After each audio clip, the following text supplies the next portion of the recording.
제거하라라는 제목으로 하나님 말씀 나누도록 하겠습니다. 제가 얼마 전에 피부과에 다녀왔습니다. 왜 저 같은 사람은 피부과에 가면 안 되겠습니까? 아니, 얼마 전에 제 오른쪽 눈 밑에 이렇게 새끼 손톱만한 뭐가 이렇게 올라오는 거예요. 사실 처음에는 그렇게 신경을 안 썼는데요. 제가 설교하는 영상을 저도 이렇게 모니터링을 하거든요. 보는데 눈 밑에 그 새끼 손톱만한 그게 제 눈에는요 주먹만하게 보이는 거예요. 다른 사람한테는 보였는지 어떤지 모르겠지만 저한테는 그렇게 보였어요. 그래서 피부과에 딱 가서 요것만 어떻게 상담을 받았으면 좋겠다. 그래서 상담을 받았더니 눈 밑에 있는 게 뭐냐면 사마귀래요, 사마귀. 그래서 요 사마귀 하나 제거했으면 참 좋겠다 이렇게 생각을 했는데, 의사 선생님이 말씀하시는 것이 무엇이냐면 이 사마귀가 얼굴 전체에 퍼져 있다는 거예요. 그래서 저는 하나 제거하려고 갔는데 모르겠어요. 그 의사 선생님이 하신 말씀이니까 사실이겠죠. 작은 어떤 그런 사마귀들이 퍼져 있어서 50개 세트로 그거를 제거해야 된다라고 해서 제거를 하고 왔어요. 그래서 지금은 그래도 정말 현대 의술이 뛰어난 것 같습니다. 정말 흔적도 없이, 흔적은 좀 남아 있긴 한데 그 만져지는 것이 정말 다 사라지게 되었습니다.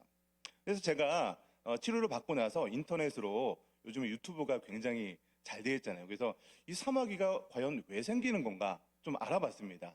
공부를 해야 돼요. 했더니 뭐냐면 인유두종 바이러스라고 해서 이 얼굴 표면에 이 바이러스가 사마귀를 생성하게 된다는 거예요. 그래서 의사 선생님이 얘기하는 게 뭐냐면 이거 하나만 제거해서 사마귀가 없어지는 것이 아니라 피부 속에 이미 작은 사마귀 바이러스가 침투되어 있기 때문에 전체를 제거하지 않으면 또 재발한다는 거예요. 그래서 요거 큰 거 하나 제거한다고 되는 게 아니라 작지만 그런 것들을 한꺼번에 제거를 해야 전체적으로 사마귀가 없어진다라고 하는 거예요. 근데 제가 그 사마귀 바이러스 같은 경우는요, 알아보니까 이 레이저 치료를 아무리 해도 바이러스 자체가 없어지는 것은 아니라고 하더라고요.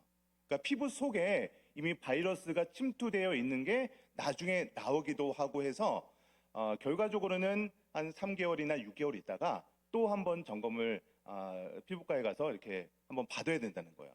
근데 왜 이렇게 사마귀 바이러스가 없냐면 이게 만지잖아요. 여러분, 바이러스가 만지고 접촉을 하면 그걸 통해서 전염이 되는 거예요.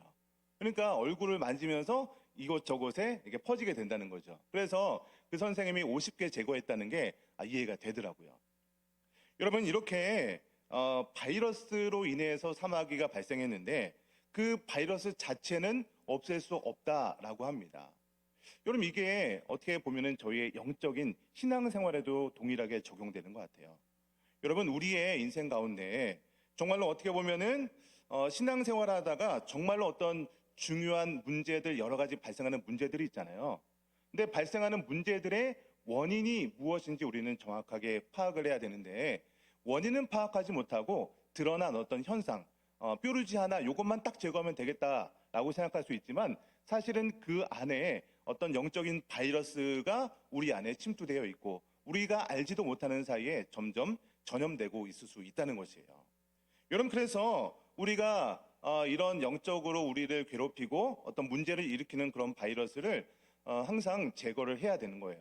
여러분, 그래서 저는 오늘 말씀을 통해서 여러분들 안에 혹시 내재되어 수 있는 그런 영적인 바이러스들이 있다면 우리의 영혼의 의사 대신 하나님 앞에 내어 보이시면서 주기적으로 오늘 예배를 통해서 또 주일 예배를 통해서 여러 가지 말씀을 통해서 여러분들 하나님, 영혼의 의사이신 하나님 앞에 여러분들의 모든 것들을 내어놓고 맡길 때 하나님께서 여러분들의 영혼 가운데 깨끗하게 하심을 믿으시기를 주님의 이름으로 간절히 축원드립니다. 여러분, 오늘 본문 말씀에서도요, 교회 안에 드러난 한 가지 문제가 발생했습니다. 그 문제가 무엇이냐면 바로 음행의 문제였어요. 여러분, 오늘 본문 말씀 1절 말씀을 같이 읽어보도록 하겠습니다. 오늘 고린도전서 5장 1절 말씀 같이 읽어보겠습니다. 시작. 너희 중에 심지어 음행이 있다 함을 들으니 그런 음행은 이방인 중에서도 없는 것이라 누가 그 아버지의 아내를 취하였다 하는도다. 여러분, 고린도 지역은 항구 도시입니다. 여러분, 항구 도시라는 것은 수많은 사람들이 들락날락하는 곳이죠. 그러다 보니까 사람들이 모이는 곳에 돈이 모이게 되어 있어요. 그러다 보니까 자연스럽게 발달되는 것이 바로 성문화죠. 그리고 특별히 이 고린도 지역에서는요, 아프로디테 신전이라고 해서 그 성전 창기들이 굉장히 많이 활동을 하던 그 지역이 바로 이 고린도 지역이에요. 그러다 보니까 이 아프로디테 신전에서 열심히 신앙생활하는 것이 바로 어떤 성적인 행위를 하는 것이 열심히 신앙생활하는 것과 마찬가지였습니다. 그러다 보니까 고린도 지역에서는요, 이렇게 성적인 어떤 그런 문화가 너무나도 자연스러운 곳이 이 고린도 지역이었습니다. 그런데 그런 성적인 문화가 너무나도 자연스러운 도시임에도 불구하고 그 도시에 있는 고린도 교회 교인들 안에 음행에 대한 그런 문제가 발생했다는 것이죠. 왜냐하면 이런 음행은, 오늘 말씀을 기준으로 보니까 이런 음행은 이방인들도 하지 않은 행동이었기 때문에, 이방인들도 이런 행동을 안 하는데 그 이방인 교회에 있는 고린도 교회 성도들 가운데 정말로 음행의 문제가 발생했다라고 이야기를 하고 있는 것이죠. 고린도 교회 성도 중에 누군가 아버지의 아내를 취했다라고 말씀하고 있는 것입니다. 여러분, 지금 어머니라고 하지 않고요, 아버지의 아내라고 표현을 하고 있죠. 그러니까 이것은요, 어머니라고 꼭 굳이 표현하는 것이 아니라 아마도 계모나 첩을 의미하는 것 같습니다. 그리고 취했다라는 의미를 보면요, 일회적인 어떤 그런 행위를 얘기하는 것이 아니라 굉장히 반복적으로 자주 일어난 행동을 취했다라고 표현을 합니다. 여러분, 구약의 율법, 모세오경이나 특별히 레위기 그리고 신명기에 보면요, 이렇게 아버지의 아내를 취한 자들을 어떻게 처벌하는지 우리 레위기 20장 11절 말씀을 제가 자막을 통해 준비했는데요. 한번 같이 한번 읽어보겠습니다. 레위기 20장 11절입니다. 시작. 누구든지 그의 아버지의 아내와 동침하는 자는 그의 아버지의 하체를 범하였은즉 둘 다 반드시 죽일지니 그들의 피가 자기들에게로 돌아가리라. 여러분, 지금 교회 안에 이러한 일이 벌어지면 그 사람들을 어떻게 하라고 얘기하고 있습니까? 죽여야 되는 거예요. 문제는 지금 뭐냐면 이 고린도 교회 안에 이러한 문제가 발생했음에도 불구하고 고린도 교회가 묵인하고 있다는 거예요. 여러분, 물론 이 문제에 대해서 뭐 주석이라든지 뭐 여러 가지 목사님들 설교를 들어보면 다양한 해석으로 오늘 본문을 다루고 있습니다.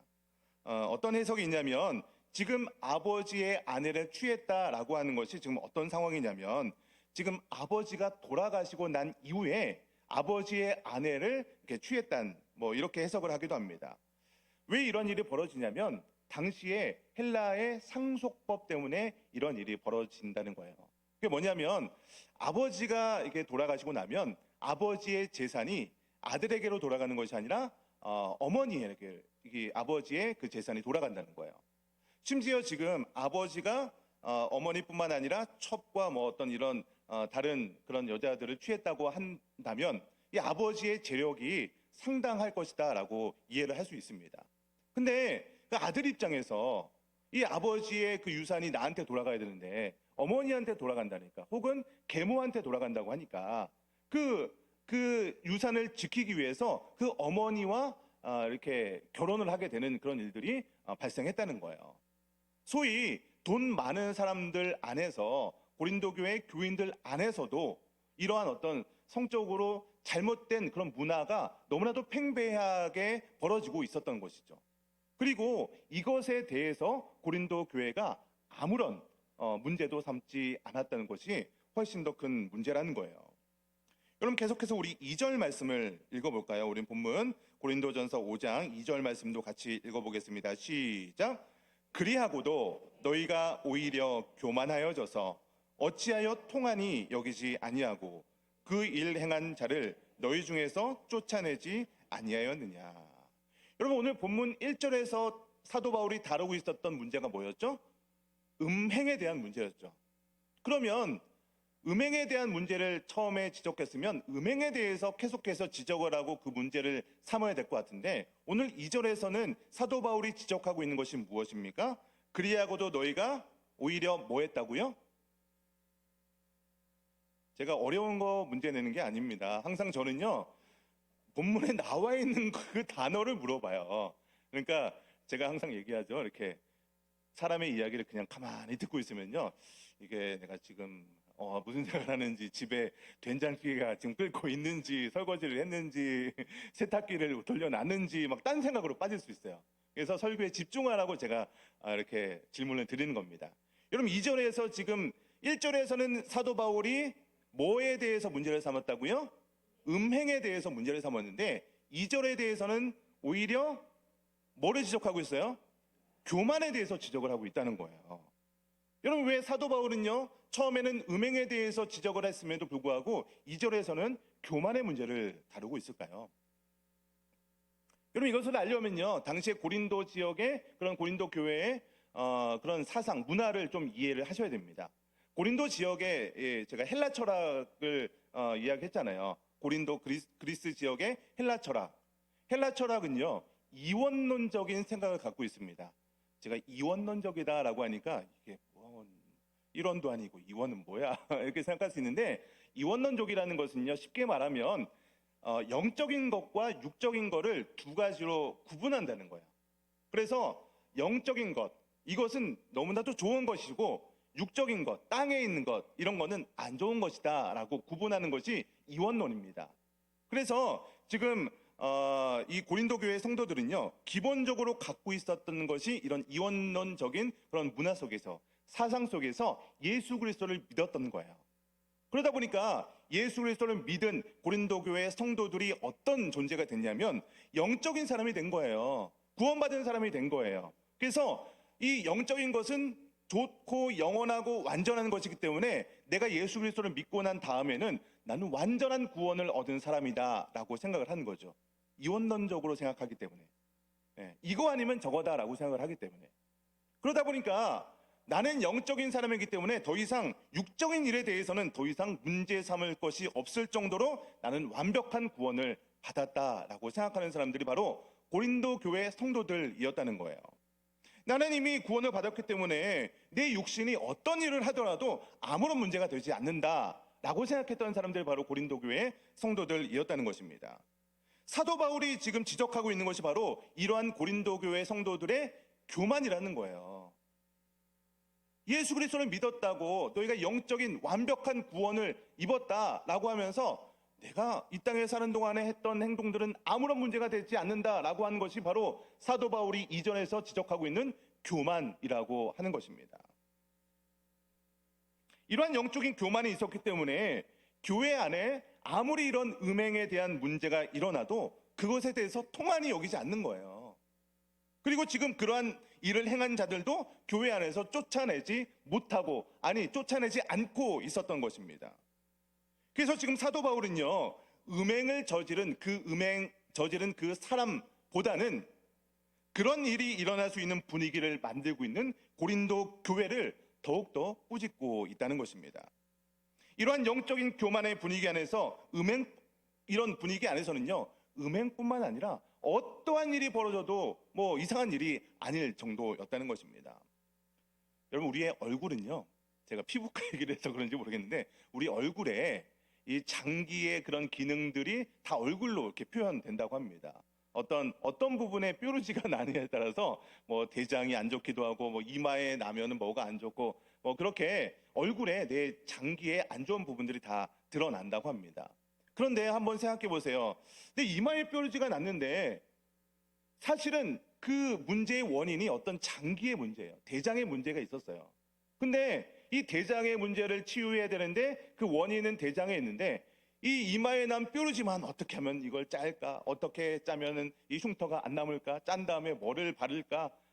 피부과는 어디가 좋을까? 이거에만 집중한다면 그것이 문제의 정확한 해결책이겠습니까? 그 문제의 근원이, 그 문제의 원인이 내 속에 있는 것인데 겉으로 드러난 어떤 뾰루지 하나에 집중하고 있다면 이거는 이 문제를 정확하게 해결하는 방법이 아닐 것입니다. 사도 바울은요, 오늘 고린도 교회에 드러난 이 음행의 문제를 해결하기 위해서 어떻게 이야기하고 있냐면 우리 본문 3절에서 그 이야기를 하고 있습니다. 오늘 본문 3절 말씀도 같이 읽겠습니다. 시작.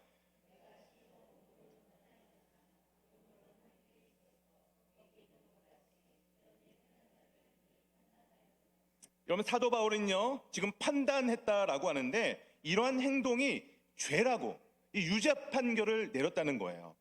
그리고 이 판결을 바울 개인적으로 내린 것이 아니라 우리 4절에서 있는 내용을 좀 조합하면 예수 그리스도의 이름으로 이러한 유죄 판결을 내렸다라고 이야기를 하고 있습니다. 그래서 결국 이러한 사람들에게 어떠한 그런 형이 내려지냐면 그게 바로 5절 말씀인데요. 우리 5절 말씀도 같이 읽어보겠습니다. 시작. 이런 자를 사탄에게 내어주었으니 이는 육신은 멸하고 영은 주 예수의 날에 구원을 받게 하려 함이라. 이런 자를 어떻게 누구에게요? 사탄에게 내어주었다라고 이야기를 하고 있습니다. 여러분 이게 무슨 뜻이냐면 이 사탄에게 내어주었다라는 것은요 이 세상으로 내보냈다라는 뜻이에요. 그러니까 교회에서 내보냈다, 출교를 의미하는 것입니다. 그래서 요즘에 여러분 주변에 여러분이 알고 있는 교회에 다니는 분들 중에 출교당했다 혹은 뭐 어느 교회에서 출교를 했다 들어보신 분 계십니까 혹시? 출교했다. 네. 저도 한 40년 넘게 교회 생활을 했거든요. 근데 여태까지 제가 어느 교회에서 출교당했다, 뭐 출교를 했다라는 이야기를 아직까지는 못 들어본 것 같아요. 근데 우리 성경에서는 출교에 대한 명령들이 굉장히 많이 있죠. 또 우리 교회에서 어떤 A라는 교회에서 예를 들어서 어떤 성도가 정말 심각한 죄를 지어서 출교를 어떤 그렇게 했다고 치면 A라는 교회에서 출교를 당하면 전혀 무서워하지 않을 것 같아요. 왜 그래요? 우리한테는 A교회만 있는 게 아니라 B교회도 있고 C교회도 있고 알파벳 다 나오죠. 기업교회도 있고 1교회도 있고 3교회도 있고 뭐 너무나도 많은 교회가 있다 보니까 아유 내가 뭐 A라는 교회에서 출교당하면 뭐가 무서워? B교회 가면 되지. 이러면서 출교라는 것 자체에 대한 어떤 권위를 인정하지 않는 그런 분위기 속에서 우리가 신앙생활을 하고 있는 것 같습니다. 여러분 그러나 이 성경이 기록될 당시에 이스라엘 백성들에게 출교라는 것은요 굉장히 심각한 그런 처벌 행위였습니다.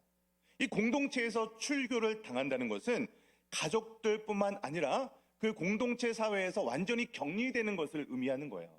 그래서 기본적인 생활조차도 외로움과 뭐 당시에 뭐 이제 구약 시대 때 광야 시대라고 한다면 이 장막에서 완전히 벗어나서 혼자 삶을 살아야 되는 거예요. 그러니까 출교라는 것이 굉장히 큰 그런 유죄 판결을 내리는 것이죠. 여러분 그런데 이 출교를 시키는 목적이 무엇인가 그러면 출교시키는 목적이 무엇인가? 5절에 보니까 이 목적은 육신은 멸하더라도 영은 주 예수의 날에 구원을 받게 하기 위함이다라고 이야기를 하는 것이에요. 그러니까 출교를 시키는 목적이 그 사람을 완전히 배제시켜서 완전히 멸망시키려고 그 사람을 출교시키는 것이 아니라는 거죠. 결국에는 이 출교를 통해서 그 사람의 영혼만큼은 구원받게 하려고 하는 것이 이 출교의 목적이라는 것이죠.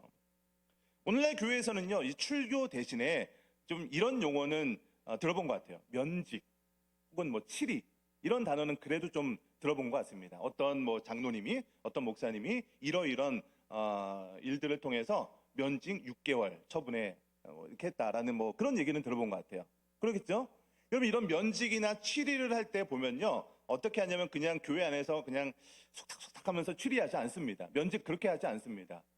교회 홈페이지라든지 혹은 뭐 우리 교단의 신문이 있거든요. 기독신문이라고. 기독신문에 뭐 누구누구 장로, 누구누구 목사, 누구누구 권사 뭐 이러이러한 문제를 통해서 뭐 면직을 뭐 합니다. 뭐 치리를 합니다. 뭐 이렇게 공고를 하는 거예요.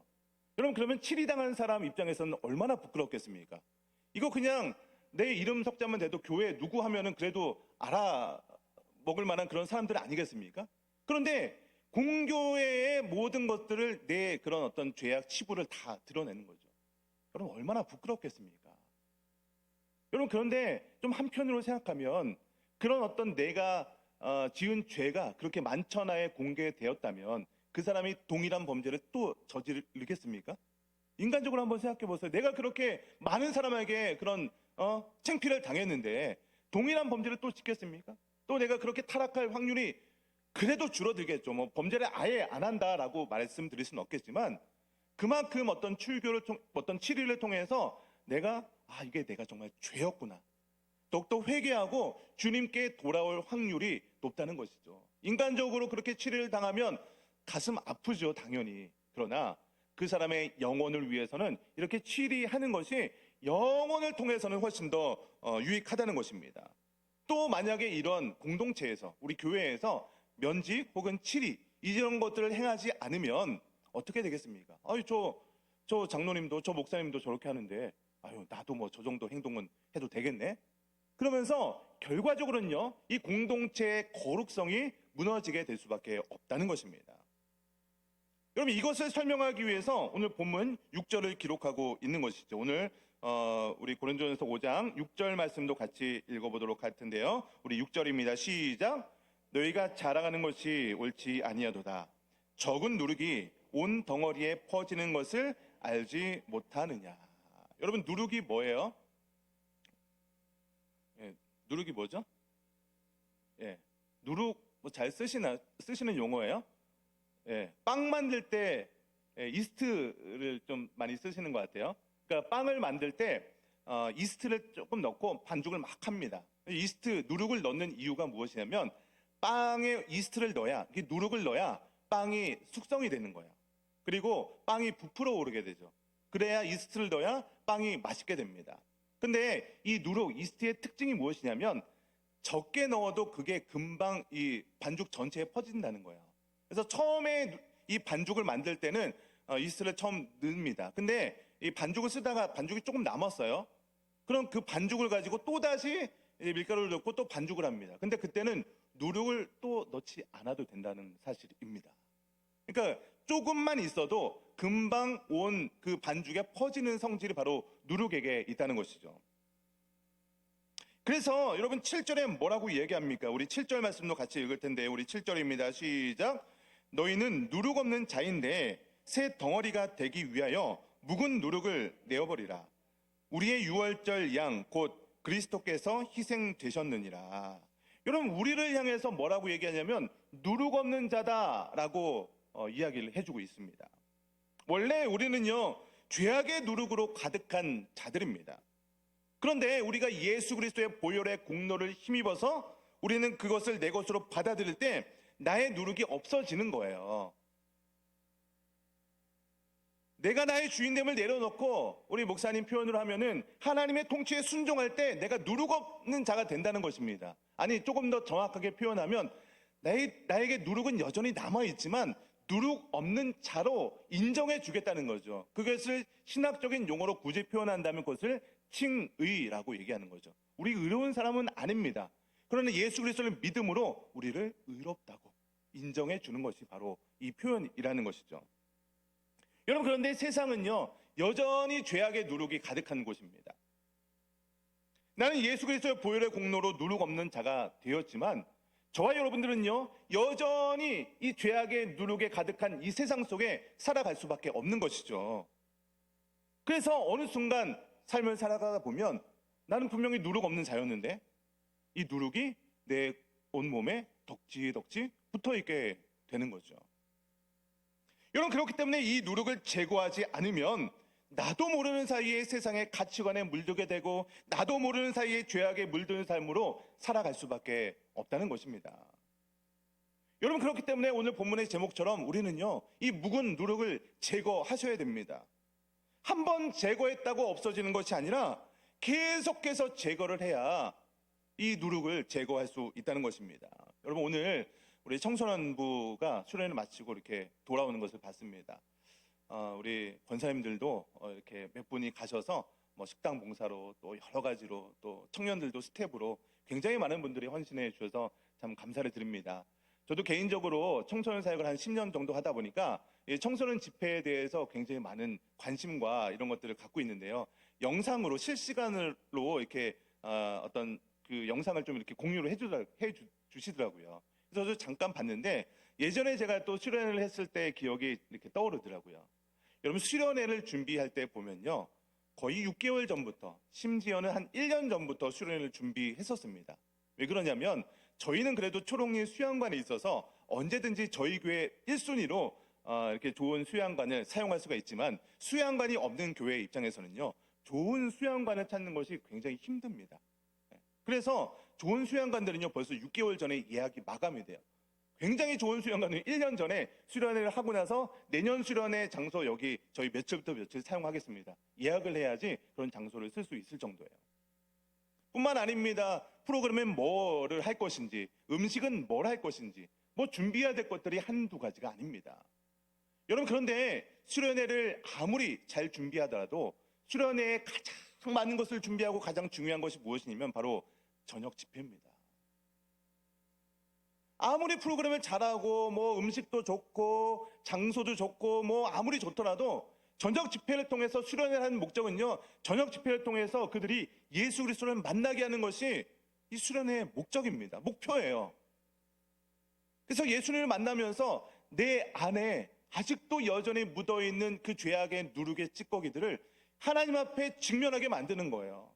아, 나는 여전히 죄인이었구나. 난 분명히 예수 그리스도를 믿고 나는 하나님의 백성이다 라고 이렇게 생활했는데 알고 보니까 내 안에 아직도 너무나도 큰 죄악 덩어리가 있는 거죠. 집회를 통해서 내가 여전히 죄인이구나 라는 것을 발견하게 하는 거죠.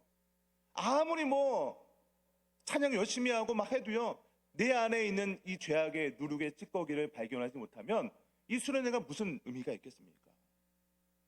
여러분, 그래서 어떤 분들은요, 수련회의 무용론을 주장하시는 분도 계세요. 아이, 그 수련회 해봐야 비싼 돈 들여서 몇백만 원 투자해서 수많은 사람들을 그렇게 동원해서 수련회 했는데 에이, 뭐 수련회 효과 6개월도 안 가더라. 이런 얘기를 하신 분들이 계십니다. 맞습니다. 여러분, 수련회의 효과가요, 제가 사역을 해보니까 6개월이 안 가요. 그러면 수련회 하지 말아야 됩니까? 그게 아니고요. 저는 오히려 그러니까 6개월에 한 번씩이라도 수련을 해야 된다는 거예요. 아니, 저는 6개월이 아니라 3개월에 한 번씩 했으면 좋겠어요. 예? 그러면 그래도 효과가 3개월은 간다는 거잖아요. 예? 여러분, 그래서 수련회, 여름 수련회, 겨울 수련회 이런 걸 통해서 다시 한번 내 안에 있는 묵은 찌꺼기들을 제거할 수 있는 그런 기회를 제공하는 겁니다. 그거로도 부족하니까 특세도 하고요, 뭐 제자 훈련도 하고요, 여러 가지 그런 어떤 프로그램을 통해서 이 다음 세대 아이들한테 내가 이렇게 살아서는 안 되는구나. 세상의 더러운 누룩에 내가 붙어있는 내 모습을 직면하게 만드는 거예요.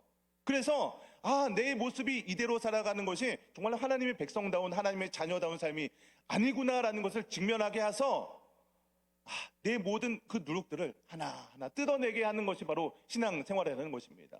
그 가장 강력한 그 방법이 수련회였던 거예요. 여러분, 그래서 많은 사역자들이요, 이 수련회나 여름 사역, 겨울 사역에 집중하는 거예요. 여러분, 오늘 드려지는 수요 예배, 금요 기도회, 또 새벽 예배, 또 우리 공동체 성경 읽기, 이런 것들이 전부 다 어떻게 보면요, 내 안에 있는 누룩을 제거하기 위해서 하나님 앞에, 하나님이라는 영혼의 의사 앞에 내 모습을 그대로 직면시키는 겁니다.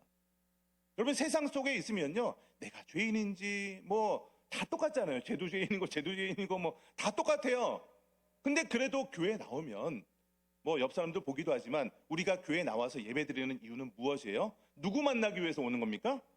하나님 앞에 나오기 위해서 예배드리러 오시는 거잖아요. 그냥 오늘 이 시간에 할 일 없으셔서 이곳에 오신 겁니까?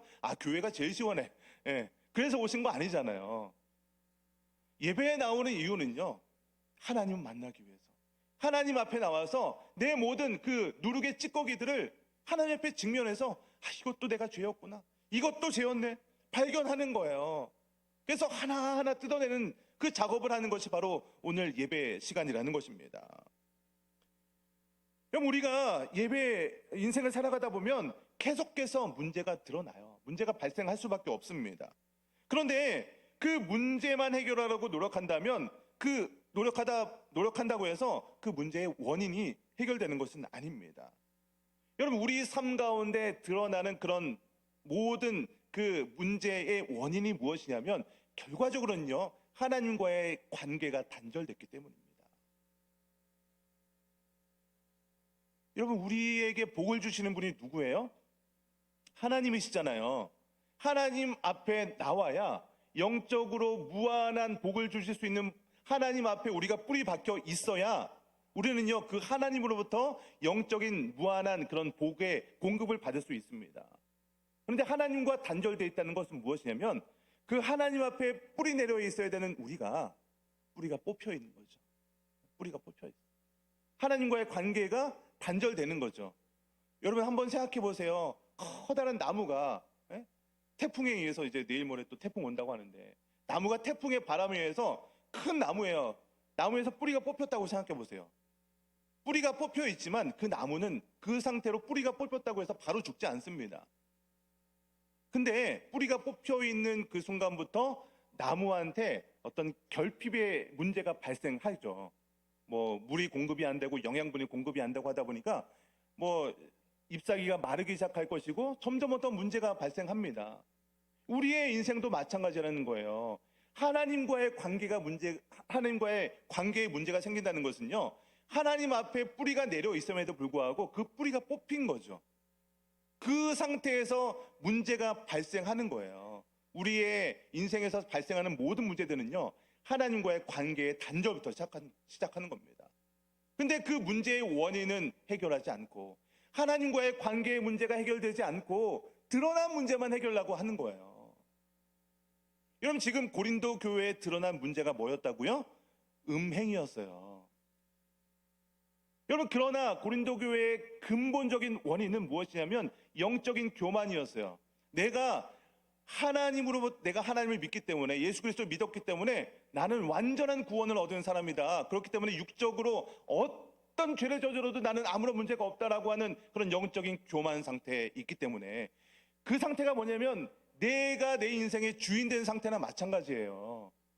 하나님이 필요 없는 상태죠. 내가 이미 완전한 구원을 얻은 사람인데 나 아무리 누룩 묻어도 난 뭐 아무 소용없다 이렇게 생각하는 사람인데 그런 상태에 있는 사람에게는요 드러난 문제가 그저 지금은 오늘 본문에서는 음행의 문제를 얘기했을 뿐이지만 그러한 상태에 있는 교회라면 어떨 때는 도박의 문제가 발생할 수 있는 거고요. 어떨 때는 뭐 분열의 문제가 발생할 수 있고 어떨 때는 뭐 싸움, 뭐 소송. 지금 고린도 교회 이제 고린도서 계속 보겠지만 고린도 교회를 보면요. 정말 문제들의 집합체입니다. 근데 그 문제 하나하나에 집중해서 이거 해결하면 다른 문제가 또 생겨요. 이거 해결하면 또 다른 문제가 또 생겨요. 문제의 원인에 집중하지 못했기 때문입니다. 문제의 원인이 무엇이라고요? 하나님과의 관계의 문제입니다. 여러분 그래서 우리의 모든 문제의 근원인 하나님과의 관계의 문제가 해결될 때 우리의 인생 가운데 드러난 여러 가지 문제들이 해결된다는 사실을 믿으시기를 주님의 이름으로 간절히 축원드립니다. 오늘 말씀의 결론을 맺도록 하겠습니다. 오늘 사도 바울은요 고린도 교회의 음행의 문제를 지적했습니다. 그런데 사도 바울은요 이 음행의 문제로 시작해서 고린도 교회의 이 영적인 교만을 지적하고 있었던 것이죠. 자신들이 예수님을 믿고 영적인 사람들이 되었기 때문에 육적으로 일어나는 일들은 아무것도 문제가 되지 않을 정도로 나는 완전한 사람이 되었다라고 생각했습니다. 이러한 영적인 교만에 빠져 있기 때문에 교회 안에 여러 가지 문제가 발생해도 통한이 여기지 않았다라고 이야기를 하고 있는 것이죠. 여러분 교회 안에 안 좋은 바이러스가 침투해도 아무런 조치를 취하지 않고 있는 것과 마찬가지라는 거예요. 여러분 그래서 사도 바울은요 그들에게 유죄 판결을 내리고 있는 것입니다. 출교 명령을 내려서라도 교회의 거룩성을 지키기 위해서 안간힘을 쓰고 있는 것이 바로 오늘 본문의 사도 바울이라는 것입니다. 여러분에게 있어서 여러분의 이 묵은 누룩은 무엇입니까?